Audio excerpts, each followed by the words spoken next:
You built nothing without us. We supported you emotionally through every single struggle. My mother stood in the conference room of Glenspire Health, my company, her voice echoing off the glass walls. My father nodded beside her, arms crossed. My sister Vanessa held up her phone, recording everything. We deserve compensation for the emotional labor we provided during your journey. I sat at the head of the table, my lawyer Theodore positioned to my right. The lawsuit papers lay between us, crisp and absurd. They were suing me for $24 million in emotional damages. The number felt random and desperate, like they had calculated 33% of my net worth and decided that seemed fair. My name is Audrey. I am 33 years old. 6 years ago, I turned 27 on a Wednesday in March. I spent that birthday alone in my studio apartment in Portland, Oregon, eating leftover Chinese food and working on a business plan that would eventually become worth $73 million. My phone never rang that day. Not once. The only person who acknowledged my existence was the Uber driver who picked me up from the grocery store that evening. He saw the small cake in my bag and wished me well. My family had not forgotten. They simply did not care. The biotechnology industry was brutal and unforgiving, but I had found my niche in developing specialized equipment for pharmaceutical research laboratories. Glenspire Health manufactured precision instruments that reduced contamination in drug development processes. We held patents on 3 revolutionary devices. Our client list included some of the largest pharmaceutical companies in the country. And now my parents and my sister believed they deserved a third of everything I had built. Your claims lack legal foundation, Theodore said quietly. He was 56, methodical, and expensive. Emotional support is not a quantifiable business contribution. She would not have succeeded without our encouragement, my father said. His name was Gerald, and he had spent my entire childhood telling me I was not smart enough for science. He worked in insurance sales and believed the world operated on charisma rather than competence. I remembered being 15 and showing him my acceptance letter to a summer program at the State University for gifted students in biology. He had barely glanced at it before returning to his newspaper. That is nice, Audrey. Your sister got asked to homecoming by the quarterback. Vanessa was 2 years older than me. She had been the center of every family photograph, every dinner conversation, every milestone celebration. When she graduated high school with a 3.2 grade point average, they threw her a party with 200 guests. When I graduated with a 4.0 and a full scholarship to the State University, they took me to a chain restaurant and spent the entire meal talking about Vanessa's new boyfriend. You never encouraged me, I said now, my voice steady. You did not attend my college graduation. You did not call me on my 27th birthday. You did not visit me when I was hospitalized with pneumonia 3 years ago. We were busy, my mother said. Her name was Patricia, and she had perfected the art of rewriting history. We always believed in you. You told me I was wasting my time when I started this company.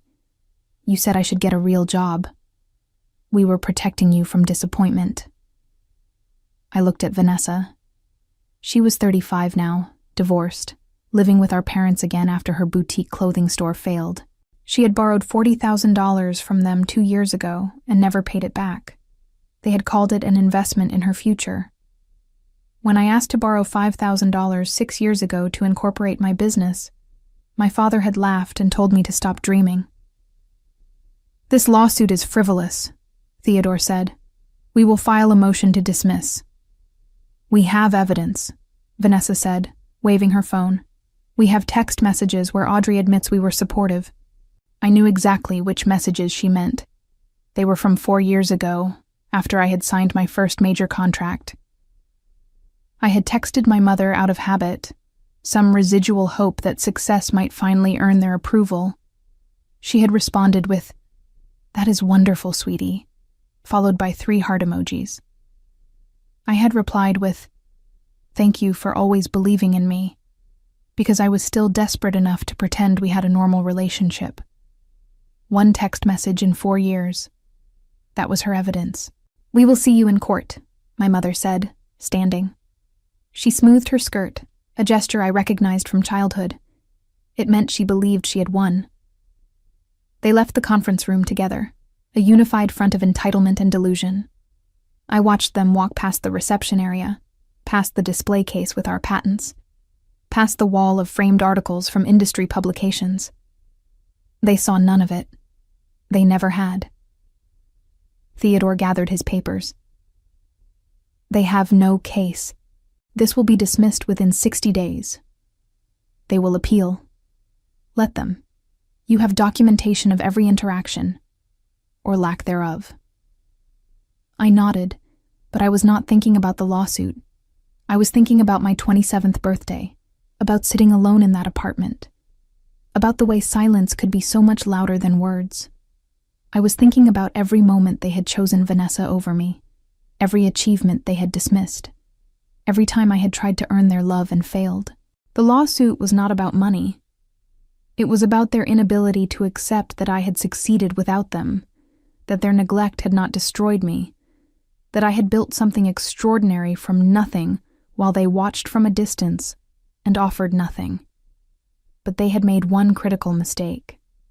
They had assumed I would settle quietly to avoid embarrassment. They had assumed wrong. Growing up, I had learned to make myself invisible. It was easier that way. Vanessa commanded every room she entered, and our parents orbited around her like she was the sun. I existed in the shadows, studying while they celebrated her, working while they financed her dreams, disappearing while they praised her mediocrity as genius. I graduated high school in 2010. My grades were perfect. My test scores placed me in the 99th percentile. I had been accepted to 5 universities with full scholarships. My parents attended the graduation ceremony, but left immediately afterward to help Vanessa move into her new apartment with her boyfriend. They missed the awards ceremony where I received the science department's highest honor. College was freedom. I moved to Seattle and immersed myself in biotechnology research. I worked in the university lab, took extra classes, spent summers in research positions. My phone rarely rang, but I had stopped expecting it to. I sent updates to my family occasionally, out of obligation rather than hope. My mother's responses were brief and distracted. My father never responded at all. Vanessa called me once in 4 years, when she needed someone to watch her apartment while she went on vacation. I said no. It was the first time I had ever said no to any of them. After graduation, I worked for a pharmaceutical company in Portland for 3 years. I was good at my job. I identified inefficiencies in laboratory processes and developed solutions. My supervisor encouraged me to pursue my own patents, to consider starting a company. I was 26, terrified, and desperate to prove I was more than the invisible daughter my family had forgotten. I incorporated Glenspire Health 3 months before my 27th birthday. I maxed out 2 credit cards for the legal fees and initial equipment purchases. I rented a tiny laboratory space in an industrial park and worked 18-hour days. I ate ramen and peanut butter sandwiches. I slept on a cot in the corner of the lab because I could not afford both rent and business expenses. My birthday arrived on a Wednesday. I woke up at 6 in the morning and checked my phone. Nothing. I waited until 9, thinking maybe they had forgotten the time difference. Still nothing. At noon, I called my mother. The call went to voicemail. I left a message. She never called back. The Uber driver's kindness that evening broke something inside me. A stranger had shown me more consideration in 30 seconds than my family had shown me in 27 years. I cried in my apartment that night, not because I was sad, but because I finally understood that I would never be enough for them. Vanessa would always be their priority. I would always be an afterthought. So I stopped trying. I deleted their numbers from my favorites. I stopped sending updates. I focused entirely on my company. The work was brutal and exhausting and lonely, but it was mine. Every patent, every contract, every success belonged to me alone. 6 months after my birthday, I developed the prototype for the contamination prevention system that would eventually make me wealthy. The design was elegant and simple, addressing a problem that cost pharmaceutical companies millions annually. I filed the patent, refined the prototype, and began pitching to potential clients. The first company that agreed to test my system was based in Denver. The testing period lasted 3 months. The results exceeded their expectations by 40%. They placed an order for 50 units. Then they introduced me to 3 other companies. Within a year, I had clients in 8 states and a waiting list. I hired my first employees, moved into a larger facility, and established relationships with suppliers. The revenue grew steadily. I reinvested everything back into the company, developing new products, expanding capabilities. I worked constantly, driven by something deeper than ambition. I was building proof. Proof that I mattered. Proof that I had value. Proof that their neglect had not defined me. During this time, my family contacted me exactly twice. Once when Vanessa needed a reference for a business loan. I declined. Once, when my mother called to inform me that my father had switched insurance providers and I was no longer covered under their policy. I was 29. I had not been covered under their insurance since I graduated college. The call lasted 90 seconds. I did not tell them about my company. I did not mention my success. What would have been the point? They had never cared about my achievements before. Why would millions of dollars change that? 3 years ago, when I was 30, Glenspire Health reached a significant milestone. We had grown to 75 employees. Our annual revenue exceeded $20 million. Industry publications featured articles about our innovations. I was invited to speak at conferences. Competitors tried to recruit me. Investors approached me with acquisition offers. And then, last year, everything changed. A multinational pharmaceutical corporation approached me about a merger. The deal was complex and extraordinary. They wanted to integrate Glenspire Health's technology into their global operations while maintaining the company as a semi-independent subsidiary. The valuation came to $73 million. I would retain a leadership position and a significant equity stake. It was the kind of deal people spent entire careers hoping for. The merger finalized 4 months ago. The announcement made national news in the biotechnology sector. My photograph appeared in 3 industry magazines. My name was mentioned on a business news program. That was when my family called, not to congratulate me, not to express pride. They called because they wanted their share. They believed that because they had given birth to me, raised me, existed in my life for 18 years, they were entitled to the fruits of the work I had done entirely without them. The entitlement was breathtaking. The delusion was almost impressive. But it was the lawsuit that revealed who they truly were. They were not family. They were strangers who shared my DNA and felt that entitled them to my success. The lawsuit was filed 3 weeks after the merger announcement. I received the papers via certified mail on a Tuesday morning. I had been in my office reviewing quarterly projections when my assistant knocked on the door and handed me the envelope with an apologetic expression. I opened it at my desk. The legal language was dense and ridiculous, but the core claim was simple. My parents and sister believed they had provided essential emotional support during my business development and deserved financial compensation. They had calculated damages based on lost opportunity costs for emotional labor and mental anguish from unreciprocated familial investment. I read it twice, searching for any moment where they might have provided support. The document referenced my childhood, claiming they had nurtured my intellectual development and encouraged my academic pursuits. It mentioned my college years, stating they had offered consistent emotional guidance and sacrificed personal resources to ensure my success. It even claimed they had provided critical business advice during the founding of Glenspire Health. Every single statement was a lie. I called Theodore immediately. He specialized in business litigation and had represented me during the merger negotiations. He read through the lawsuit while I waited on the phone, his silence growing longer with each page. "This is extraordinary," he finally said. Not legally sound, but extraordinary in its audacity. Can they win? No, but they can make your life difficult for the next 6 to 12 months. Litigation is expensive and time-consuming even when the case has no merit. I want to fight it. Fighting will be public. Your family relationships will be exposed. Business partners may have concerns about your personal stability. My recommendation is to settle for a nominal amount and include a non-disclosure agreement. No. Theodore paused. Think carefully about this, Audrey. A settlement of $100,000 or $200,000 would end this quietly. You would never have to see them again.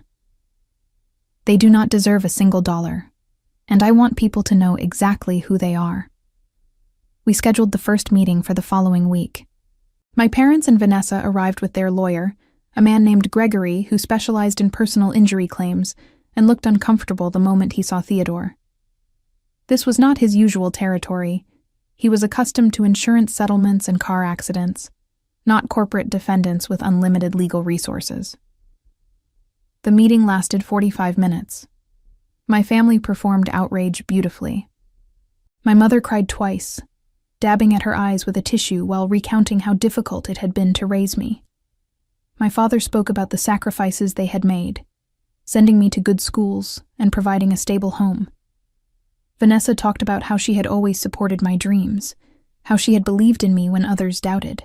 I sat silently through all of it, watching them construct a fictional narrative where they had been loving, attentive parents, and I had been the ungrateful daughter who abandoned them the moment I achieved success. Audrey has always been selfish, my mother said at one point. Even as a child, she only cared about herself. I thought about spending my 27th birthday alone. I thought about calling her that morning and getting no response. I thought about the hundreds of times I had reached out and been ignored. We have witnesses, Vanessa added. People who will testify that we were always there for her. Then bring them to court, Theodore said mildly. Discovery will be illuminating. Gregory shifted uncomfortably. Discovery meant evidence. It meant phone records and emails and documented interactions. It meant my family would have to prove their claims rather than simply making them. The meeting ended without resolution. My family left angry, convinced their lawyer would triumph. Gregory lingered, speaking quietly with Theodore near the door. I could not hear the conversation, but I recognized the body language. Gregory was realizing he had been hired to pursue a case with no foundation. Over the next 3 weeks, I gathered documentation. Theodore had been thorough in his advice. We pulled my phone records from the past 6 years, showing the lack of communication. We compiled emails, demonstrating that most of my messages went unanswered. We gathered statements from colleagues and friends who could testify to my family's absence during significant events. The evidence was damning. It showed a pattern of neglect so consistent that it bordered on intentional. My parents had not attended my college graduation. They had not visited me in the hospital. They had not called on my birthday. They had not responded to invitations to see my company. They had not acknowledged my achievements until those achievements became financially valuable. But documentation was only part of my plan. I wanted them to understand the full scope of their mistake. I wanted them to realize that suing me was not a clever way to extract money. It was a declaration of war they could not win. I began making phone calls. I reached out to journalists who covered the biotechnology industry. I contacted business publications. I spoke with local news stations. I did not mention the lawsuit directly, but I made it clear I was available for interviews about my success story, about building a company from nothing, about overcoming obstacles. The first interview published 2 weeks later in a regional business magazine. The journalist asked about my background, my family, my support system during the early years of Glenspire Health. I answered honestly. I talked about being alone on my 27th birthday. I talked about working 18-hour days with no encouragement. I talked about building something extraordinary without help. The article was titled, "The Self-Made Success: How One Woman Built a $73 million Company with No Safety Net."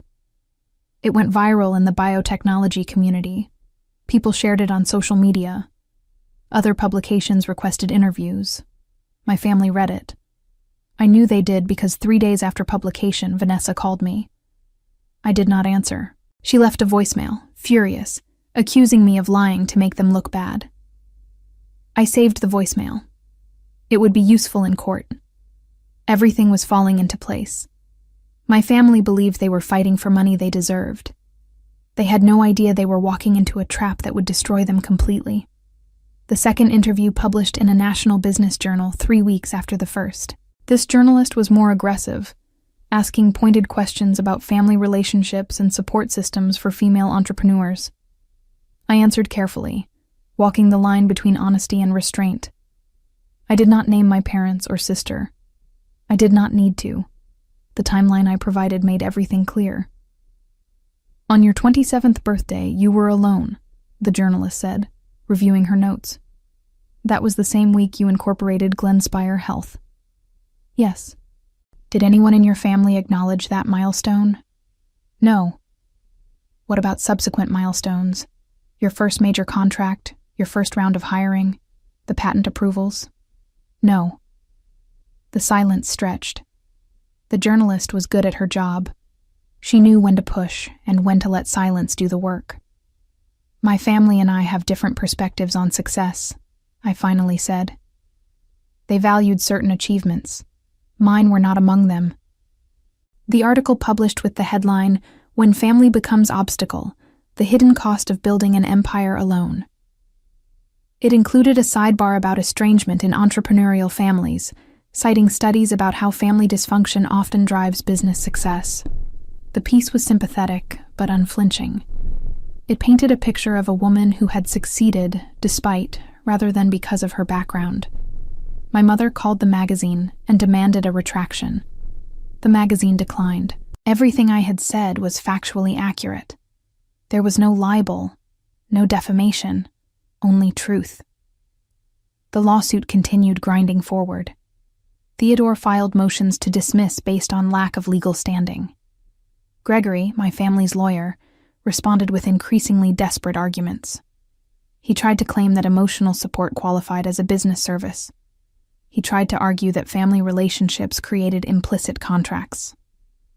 He submitted affidavits from my parents' friends, people who barely knew me, claiming they had witnessed my family's unwavering support. Theodore tore the affidavits apart in his response. He pointed out that none of the witnesses could provide specific examples with dates or details.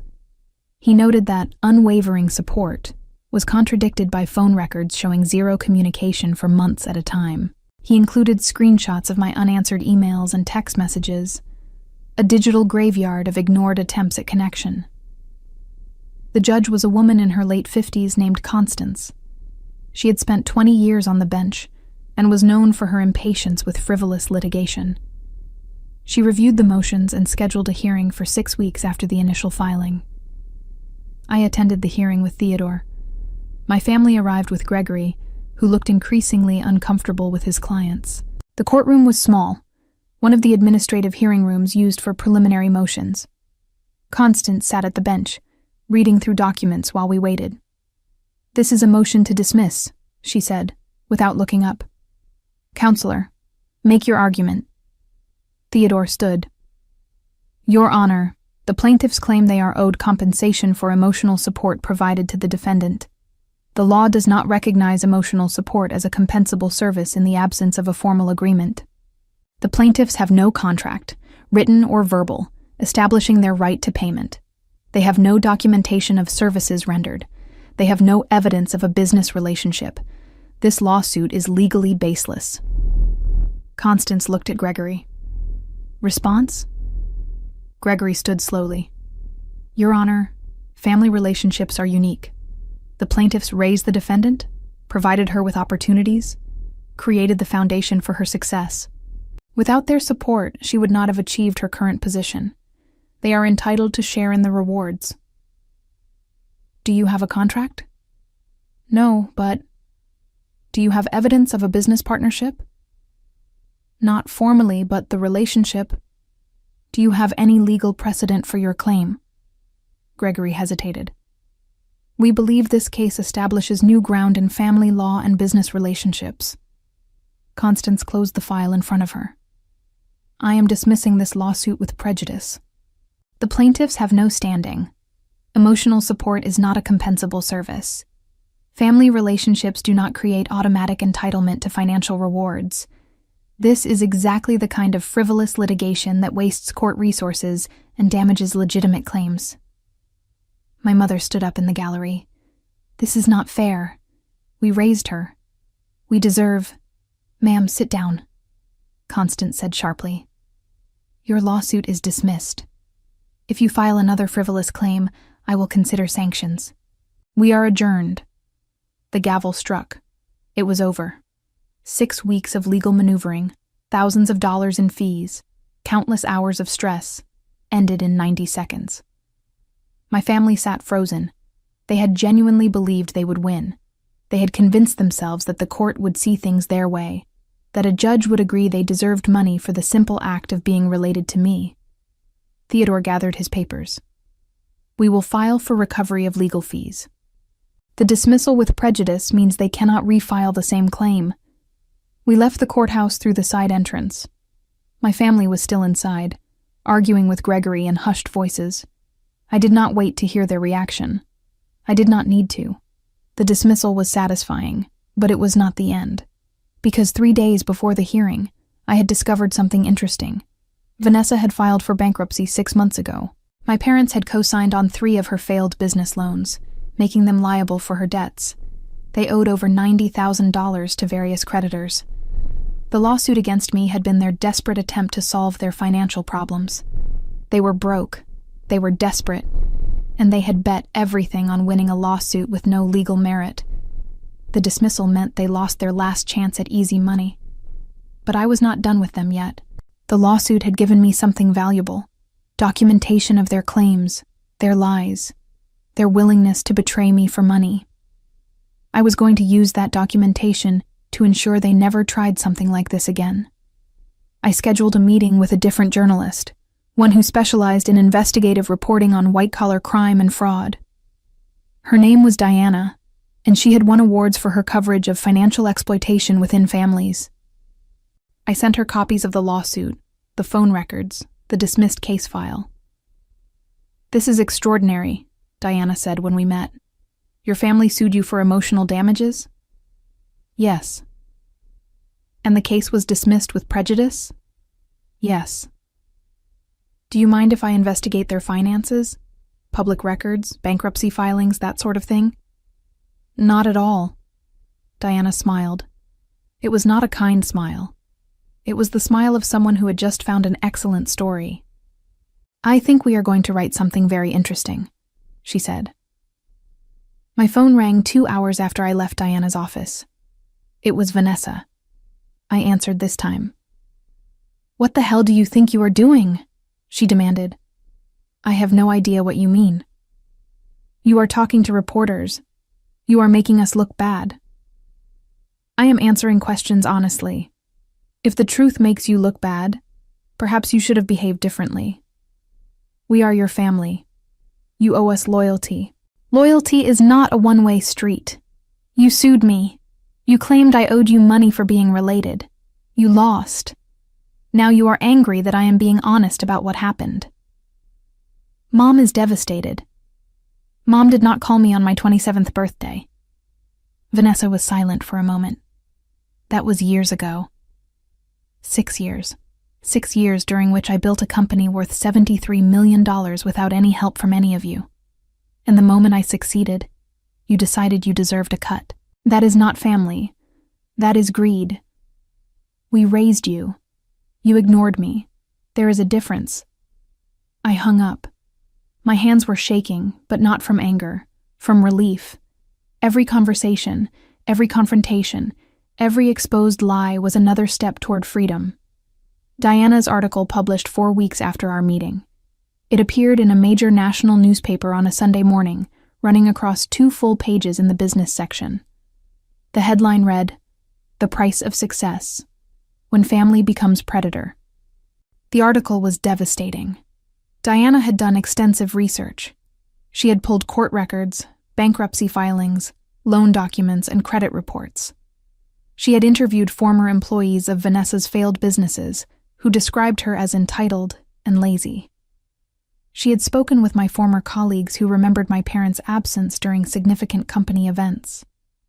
She had documented the timeline of neglect so thoroughly that there was no room for alternative interpretation. The article included direct quotes from the lawsuit. My mother's claim that she had nurtured my intellectual development was placed directly next to phone records showing she had not called me in 18 months. My father's assertion that he had provided critical business advice was contrasted with documented evidence that he had refused to loan me $5,000 when I was starting the company. But the most damaging section focused on their financial situation. Diana had discovered that my parents had refinanced their house 3 times to cover Vanessa's business debts. They had withdrawn their retirement savings. They had borrowed from friends. They were, according to multiple financial documents, on the verge of losing everything. The lawsuit had been their desperate final attempt to survive their own bad decisions. The article went viral. It was shared across social media platforms, discussed on business podcasts, referenced in op-eds about family dynamics and entrepreneurship. People were fascinated by the story's stark moral clarity. I was the protagonist, who had succeeded against impossible odds. My family was the antagonist who had tried to profit from that success. The response was overwhelmingly supportive. I received hundreds of emails from strangers, sharing similar stories of family estrangement and exploitation. I received messages from other entrepreneurs who had experienced comparable betrayals. I received calls from business organizations asking me to speak about overcoming adversity. My family, predictably, received the opposite response. My mother's social circle abandoned her. Friends who had signed affidavits supporting the lawsuit now claimed they had been misled. My father was asked to leave the board of his local community center. Vanessa deleted her social media accounts after receiving thousands of angry messages. They were experiencing what I had experienced for years: isolation. But their isolation was earned and public, while mine had been imposed and private. Theodore called me 3 days after the article published. "Your family's lawyer has contacted me. They want to settle." Settle what? The case was dismissed with prejudice. They want to negotiate legal fees and sign a mutual non-disclosure agreement. They will pay your legal costs and agree never to contact you again in exchange for you stopping the publicity. No. Audrey, think about this. You have won. You humiliated them publicly. You exposed their fraud. You destroyed their credibility. This settlement gives you closure. They called me selfish. They said I had abandoned them. They claimed they deserved my success. And then they sued me when the court of public opinion did not work. I am not giving them the dignity of a quiet exit. What do you want? I had been considering this question for weeks, since the moment the lawsuit was filed. What did I want? Money meant nothing to them, because they had none. Public humiliation had already occurred. A non-disclosure agreement would only protect them from further exposure. I want a public apology, I said finally. A written statement acknowledging they were never supportive, that the lawsuit was frivolous, and that I owe them nothing. I want it published in the same newspaper that ran Diana's article, and I want them to pay every cent of my legal fees. They will never agree to that. Then we continue. I have 3 more interviews scheduled. I am considering writing a book about building a company while dealing with family estrangement. I am in discussions with a podcast about doing a 6-episode series on the lawsuit. If they want me to stop talking, they will meet my terms. Theodore was quiet for a long moment. You are playing a dangerous game. Public opinion can shift. People might start seeing you as vindictive.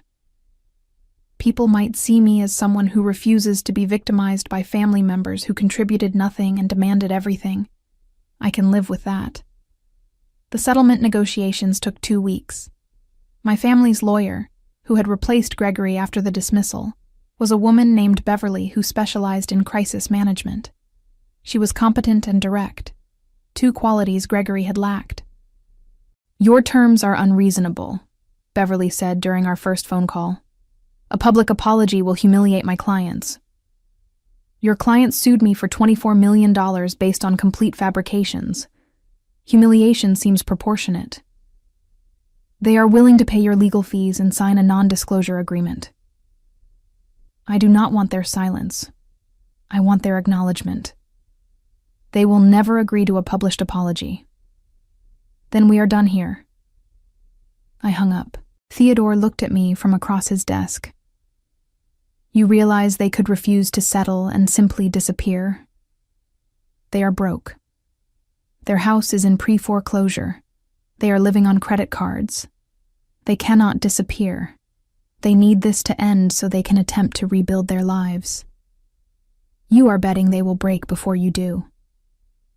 I am betting I understand them better than they understand me. They have spent my entire life underestimating me. They still think I will cave to family pressure, that eventually I will feel guilty and give them what they want.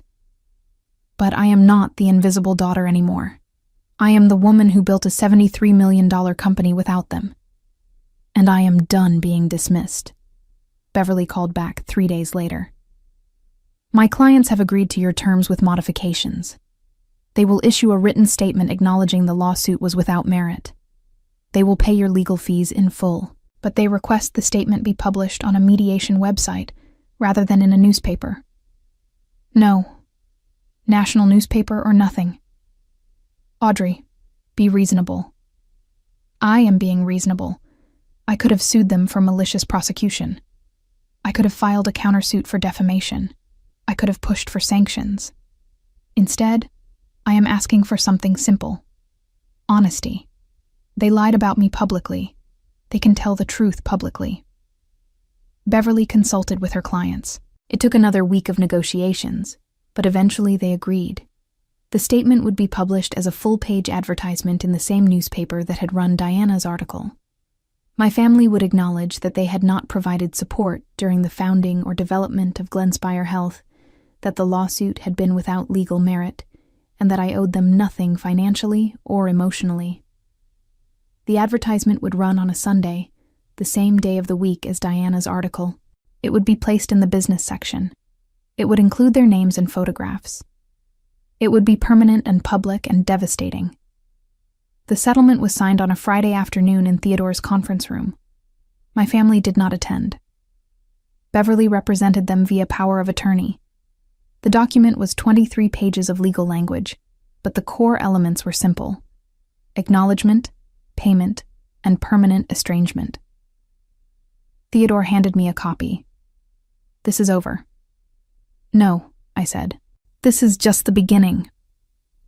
The advertisement published 3 weeks after the settlement was signed. I saw it online first, around 7 in the morning on a Sunday. Someone had photographed the newspaper page and posted it on social media. The image spread rapidly, shared and commented on by thousands of people within the first hour. The statement was brief and humiliating. We, Patricia, Gerald, and Vanessa, acknowledge that our daughter and sister, Audrey, built her company, Glenspire Health, without our financial, emotional, or professional support. The lawsuit we filed seeking compensation was without merit and has been dismissed by the court.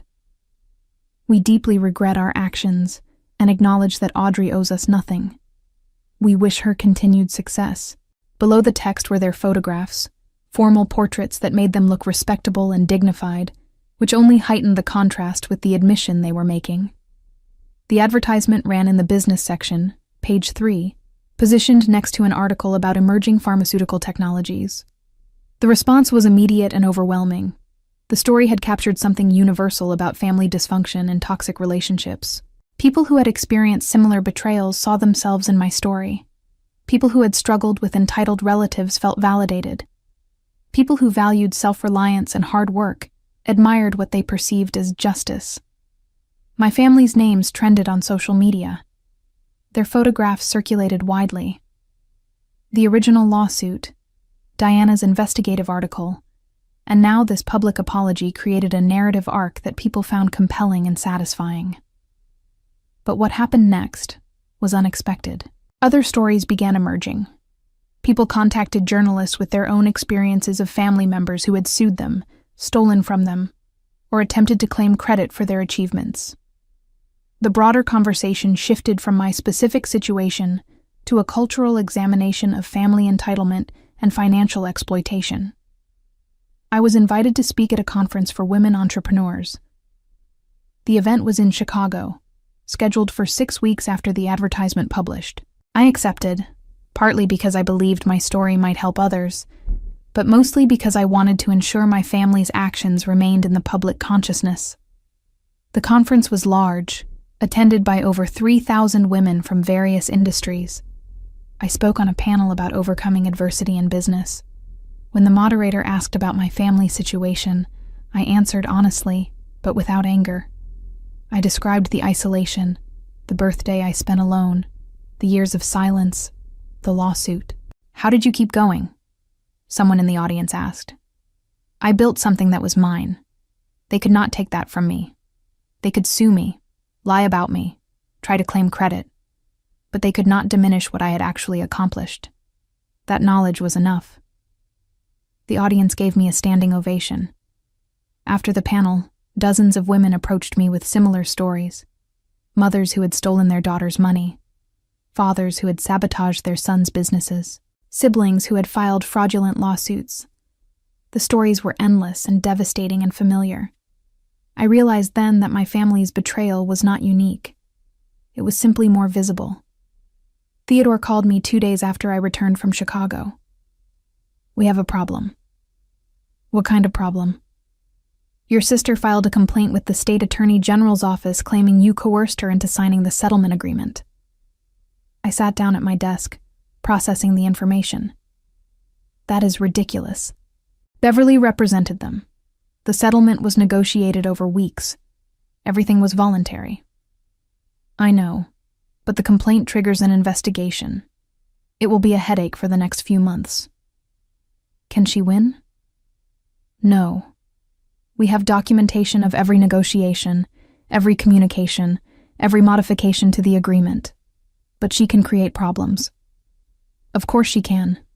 This was Vanessa's pattern. When direct confrontation failed, she shifted to guerrilla tactics. She filed complaints, spread rumors, created chaos. It was her way of maintaining relevance when she had no legitimate power. What do? We cooperate with the investigation, provide all documentation, and wait for them to dismiss the complaint. It will be annoying but not dangerous. The investigation lasted 4 months. During that time, Vanessa gave interviews to small local news outlets, claiming I had bullied her into signing the settlement. She claimed the public apology had damaged her reputation unfairly. She claimed she was the real victim. The interviews were poorly received. People who had followed the story remembered the original lawsuit, the dismissal, Diana's investigative article. They remembered that Vanessa had sued me for money I earned while she was living off our parents' dwindling savings. Her attempts to reframe the narrative as victimization fell flat. The Attorney General's office requested documentation. Theodore provided over 300 pages of emails, negotiation transcripts, and signed agreements. The evidence was overwhelming. Vanessa had been represented by competent legal counsel throughout the process. She had participated actively in negotiations. She had signed the settlement voluntarily after weeks of discussion. The complaint was dismissed 6 months after it was filed. The Attorney General's office issued a brief statement noting that all parties in the settlement had been adequately represented and no coercion had occurred. But during those 6 months, something shifted in my perspective. I had spent years trying to earn my family's approval, then years trying to succeed without them, and finally months trying to make them acknowledge what they had done. All of it was exhausting. All of it was a waste of energy. They would never change. They would never accept responsibility. They would never see me as anything other than a resource to be exploited or an obstacle to be overcome. The lawsuit, the public apology, the investigation, all of it was just different versions of the same pattern. They wanted something from me, and when I refused to give it, they attacked. I made a decision. I stopped responding to their provocations. I stopped giving interviews about them. I stopped checking social media for mentions of their names. I focused entirely on my company, on my work, on building something meaningful. Glenspire Health continued to grow. We expanded into international markets. We developed new products. We hired exceptional people who shared my commitment to innovation and excellence. The company became larger than my family's betrayal, more significant than their attempts to diminish me. 3 months after the Attorney General dismissed Vanessa's complaint, I received a letter from my mother. It was handwritten, 6 pages long, delivered to my office via certified mail. The letter was an attempt at reconciliation. She wrote about regret and misunderstanding and family bonds. She claimed they had all learned from their mistakes. She asked if we could start over. I read the letter twice, searching for genuine remorse. I found none. The entire letter was framed around their suffering, their embarrassment, their financial struggles. There was no acknowledgement of what they had put me through, no recognition of the years of neglect that had preceded the lawsuit. I filed the letter in a folder with all the other documentation from the lawsuit. Then I had my assistant draft a response on company letterhead. The response was brief. I acknowledge receipt of your letter. I have no interest in reconciliation. Please do not contact me again. I signed it and never thought about them again. 2 years after the lawsuit was dismissed, I received an unexpected phone call. The caller identified herself as Bethany, a producer for a national documentary series that focused on family dynamics and business success. She had followed my story and wanted to know if I would participate in an episode about entrepreneurial achievement and family estrangement. I hesitated. The publicity from Diana's article in the settlement had been intense but temporary. I had deliberately stepped back from media attention to focus on running my company. Reviving the story felt potentially counterproductive. "What angle are you taking?" I asked. "We want to explore how family relationships can both motivate and hinder success. Your story is particularly interesting because you succeeded specifically because you were not encumbered by family expectations or obligations. We are interviewing several entrepreneurs who had similar experiences. Will my family be contacted? We will reach out to them for comment, but participation is optional. The documentary focuses on your perspective primarily." I agreed, partly because I believed the broader conversation about family dysfunction needed more visibility, but mostly because I wanted a definitive record of what had happened. The documentary would be permanent and authoritative, archived and searchable for anyone who questioned the narrative. The filming took place over 2 weeks. The production team interviewed me extensively about my childhood, my education, my decision to start Glenspire Health, and the lawsuit. They filmed in my office, showing the patents on the wall, the bustling laboratory spaces, the team meetings where innovation happened daily. They also interviewed Theodore, who provided legal perspective on the frivolous nature of the lawsuit. They spoke with Diana, who discussed her investigative process. They talked to several of my employees, who described the company culture and my leadership style. And they contacted my family. Vanessa agreed to an interview. My parents declined. I did not watch Vanessa's interview until the documentary aired 6 months later. When I finally saw it, I was struck by how little she had changed. She sat in my parents' living room, wearing expensive clothes she could not afford, talking about how difficult the situation had been for her. "Audrey changed when she became successful," Vanessa said on camera. "She became cold and vindictive. She could have helped us, but she chose to humiliate us instead." The documentary editing was merciless. Immediately after Vanessa's statement, the film showed phone records documenting years of ignored messages. It showed the dismissal of the lawsuit. It showed excerpts from Diana's article. The juxtaposition made Vanessa look delusional rather than sympathetic. The documentary was titled "Self-Made: The Cost of Success Without Support." It premiered on a major streaming platform and was watched by millions of people within the first month. The response was overwhelmingly supportive. Viewers saw the story as inspirational rather than tragic, a testament to resilience rather than a condemnation of family. But the most significant impact was professional rather than personal. After the documentary aired, I received inquiries from 3 major venture capital firms interested in funding expansion projects. I was invited to join the board of a pharmaceutical research organization. I was asked to speak at universities about entrepreneurship and innovation. My family's attempt to claim my success had, paradoxically, amplified that success. Every interview, every article, every public discussion of the lawsuit reinforced my reputation as someone who had built something extraordinary against impossible odds. The more they tried to diminish me, the more visible I became. I used that visibility strategically. I established a mentorship program for young women in biotechnology, focusing specifically on those from unsupportive family backgrounds. I funded scholarships for students pursuing science degrees who demonstrated both academic excellence and personal adversity. I spoke openly about the challenges of family estrangement and the importance of building chosen families rather than depending on biological ones. The program grew rapidly. Within 18 months, we had mentored over 200 students. Several had gone on to successful research positions or started their own companies. The success stories accumulated, each one a small refutation of the idea that family support was necessary for achievement. My family watched all of this from a distance.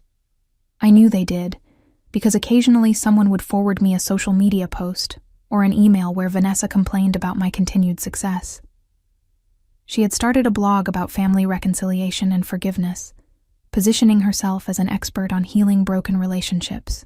The blog had few followers and received little attention, but she persisted, perhaps believing that eventually her narrative would gain traction. It never did. People who knew the full story saw through her attempts at reinvention. People who did not know the story had no reason to care. 3 years after the lawsuit was dismissed, I learned that my parents had lost their house. They moved into a small apartment in a less expensive part of Portland. Vanessa moved with them, still unable to support herself.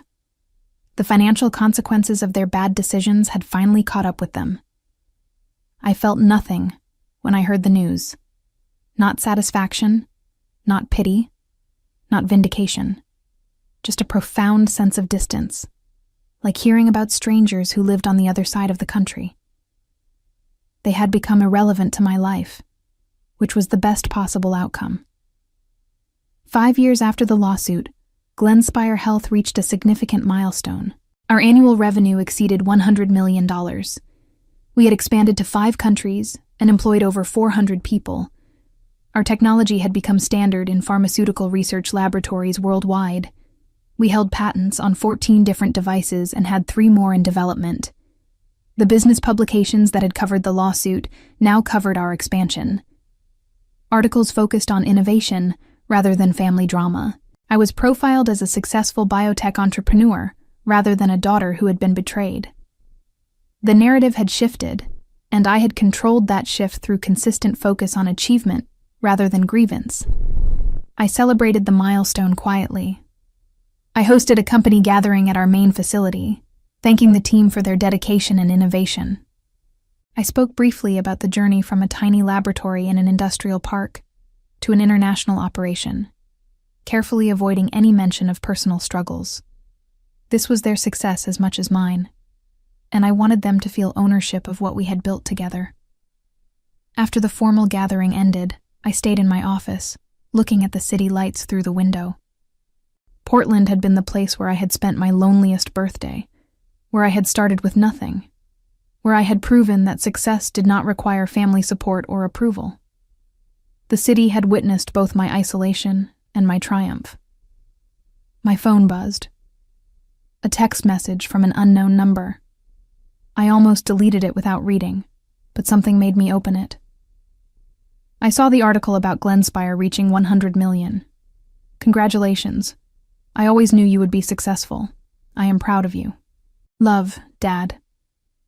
I stared at the message for several minutes. The audacity was staggering. 5 years of silence after the lawsuit. Years of watching me build something extraordinary without any acknowledgement. And now, when the success was too large to ignore, he wanted to claim pride. I typed a response, then deleted it. I typed another response, then deleted that too. Finally, I sent a single sentence. You do not get to be proud of something you did nothing to create. I blocked the number immediately afterward. 10 minutes later, another message appeared from a different number. This is Mom. Your father is heartbroken. We miss you. Can we please talk? I blocked that number too. The attempts at contact continued sporadically over the next few months. Different phone numbers, different email addresses, different approaches.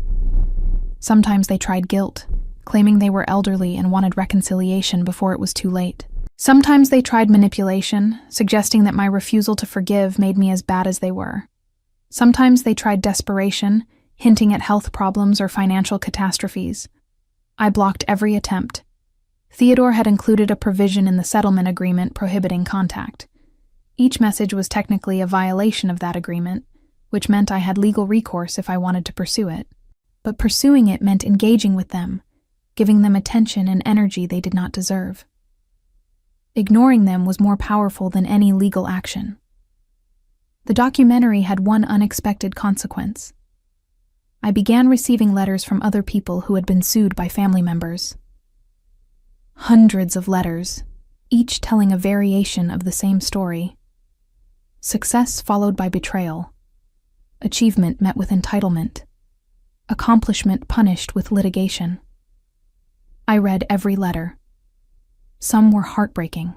A woman whose parents had sued her for half the value of the medical practice she had built. A man whose brother had claimed ownership of a patent they had developed separately. A daughter whose mother had attempted to seize her inheritance after the father died. The patterns were consistent. Family members who had provided nothing attempted to claim everything. Relatives who had been absent during struggles demanded to share in victories. Blood relationships were weaponized as justification for financial exploitation. I started responding to the letters, offering advice based on my experience. Document everything. Maintain boundaries. Refuse to engage with manipulation. Focus on your achievements, rather than their betrayal. Build relationships with people who value you, rather than trying to fix relationships with people who do not. The responses evolved into a more formal advisory service. I hired a therapist who specialized in family estrangement and a lawyer who focused on family litigation.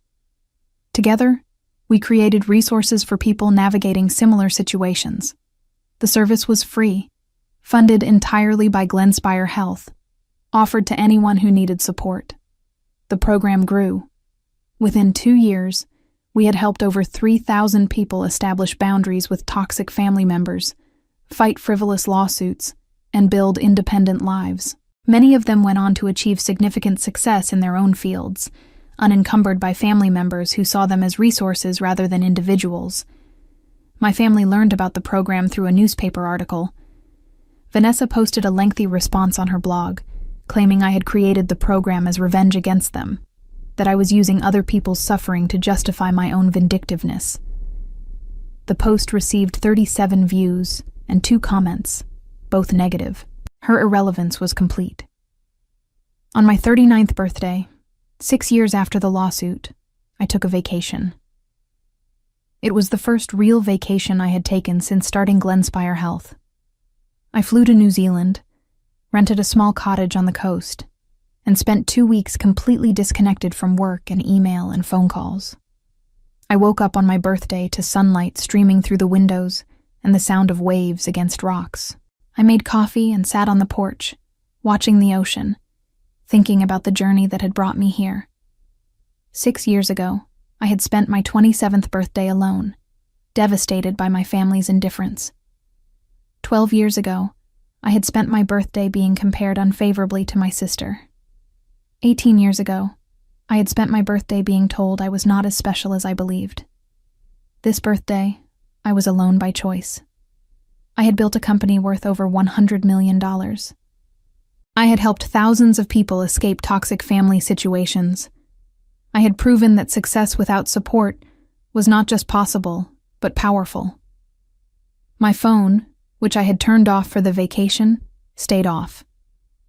I did not check social media. I did not read emails. I did not respond to messages. For 2 weeks, I existed entirely in the present, free from the past and unconcerned with the future. When I returned to Portland, Theodore called me into his office. "Your sister is writing a book," he said without preamble. "About what?" "About the lawsuit, the settlement, her perspective on everything that happened. She is calling it a memoir about family estrangement and forgiveness." I sat down.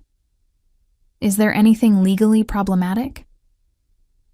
The settlement agreement included a non-disclosure clause, but it only covered the specific terms of the settlement, not her general experiences. She is being careful to frame everything as her personal perspective, rather than making factual claims we could dispute. Let her write it. You are not concerned? No one will read it. Publishers have already rejected it according to my sources. She is self-publishing. It will sell maybe a few hundred copies to people who already agree with her. Everyone else knows the truth. Theodore looked skeptical.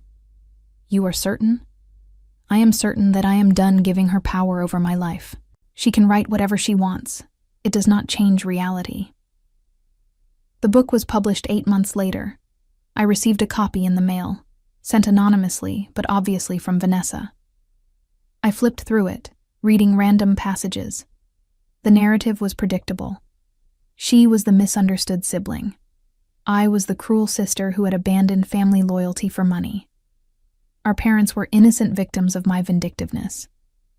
I put the book in a box with all the other documentation from the lawsuit and stored it in my attorney's office. Then I never thought about it again. A year later, on my 40th birthday, I hosted a gathering for the mentorship program alumni. Over 300 people attended, filling a conference center in downtown Portland. These were people who had succeeded despite toxic families, who had built careers and businesses and lives without the support they should have received. I stood at the podium, looking at the faces in the audience, and realized this was my real family. Not the people who shared my DNA, but the people who shared my values and my determination and my refusal to accept that family dysfunction was a valid excuse for failure. 6 years ago, my family sued me, I said. They believed they were entitled to money I had earned without their help. They believed that being related to me gave them ownership of my success. The lawsuit was dismissed. The settlement was brutal. And everything that happened afterward proved that success does not require family support. It requires determination, resilience, and the willingness to walk away from people who diminish you. The applause was thunderous. After the event ended, I stayed to talk with attendees. Person after person shared their stories, their victories, their ongoing struggles. I listened to all of them, offering advice when I could, encouragement always. Around midnight, after everyone had left, I walked back to my car alone. The streets were quiet. The city was peaceful. I felt no anger toward my family, no lingering resentment, no desire for further revenge. They had sued me, humiliated themselves publicly, and faded into irrelevance. I had built an empire, helped thousands of people, and created a life defined by achievement rather than grievance. The consequences for my family were severe and permanent. My parents lost their house and their savings, living out their retirement in poverty created by their own poor decisions and desperate lawsuit. Vanessa remained unemployed and bitter, dependent on parents who could barely support themselves. Her book sold fewer than 100 copies. Her blog was abandoned after 2 years of futility. They became cautionary tales in articles about family litigation, examples of what happened when entitlement replaced rationality. The lawsuit they filed to claim my success became the defining failure of their lives, a permanent record of their greed and delusion, archived in court documents and newspaper articles that would exist forever. I built something they could never touch, succeeded in ways they could never comprehend, and walked away from them without looking back. The revenge was not in destroying them. They destroyed themselves. The revenge was in proving that I never needed them at all.